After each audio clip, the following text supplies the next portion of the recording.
Hello respected people, in this episode of Respected Minister, we analyse a tweet from Ben Fordham, Live that has sparked a heated conversation about the cancellation of two large mining projects in Australia. These projects, which were set to employ hundreds and generate millions in tax revenue, were stopped due to environmental concerns and cultural sensitivities. The public's reaction to this news reveals divided opinions on the balance between economic growth, environmental responsibility, and cultural heritage.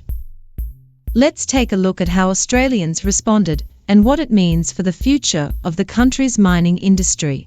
Disclaimer: the views expressed in this video are based on public tweets and do not necessarily reflect verified facts. Viewers are encouraged to seek information from reliable news sources. One response points out that Australia, with its abundant natural resources, should be one of the wealthiest countries in the world. The commenter expresses frustration that despite these resources, many Australians remain homeless, hungry, and uneducated. This sentiment raises an important question: are Australia's resources being managed effectively for the benefit of its citizens? The argument reflects a broader concern that the wealth generated from natural resources is not being distributed fairly, with too much focus on short-term economic gains and not enough attention to long-term social welfare. Another comment highlights the perceived clash between ideology and economic practicality, criticizing the government for prioritizing environmental and cultural concerns over employment and industry. According to this commenter, creating jobs and fostering industry is essential for reducing inflation and improving the cost of living. This view reflects a growing frustration among some Australians who feel that the government's environmental policies are contributing to economic hardships by preventing job creation in vital industries. However, this perspective also raises the question of whether economic stability can truly be achieved without considering the environmental and cultural costs. One commenter predicts that in response to the loss of revenue from these cancelled projects, the government will increase taxes, making life even harder for ordinary Australians. There's a palpable anger here, with a suggestion that while the public is squeezed for more taxes, politicians continue to enjoy pay raises. This sentiment taps into a common theme of distrust toward politicians and the political class, with many believing that government decisions are made for self-interest rather than public good.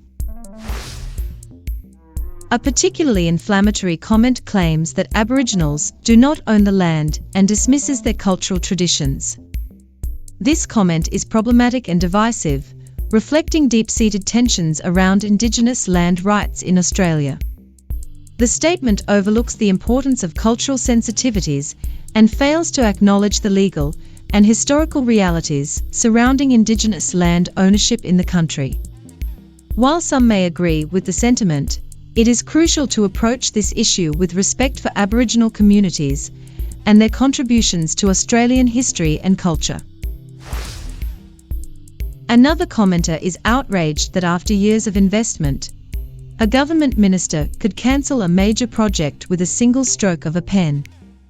They argue that businesses have spent millions preparing for these projects, only to see them abruptly cancelled due to environmental concerns. This perspective underscores the frustration that some business advocates feel when regulatory decisions disrupt major economic opportunities.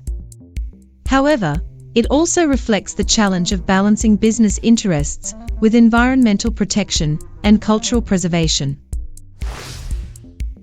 The cancellation of two major mining projects has sparked a wide range of reactions, from concerns about economic impacts to debates over Indigenous land rights and environmental responsibility.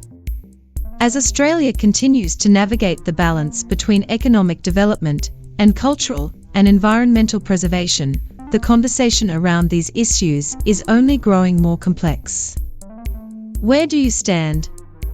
Should the government prioritise economic growth or protect environmental and cultural assets? Join the conversation and let us know your thoughts in the comments.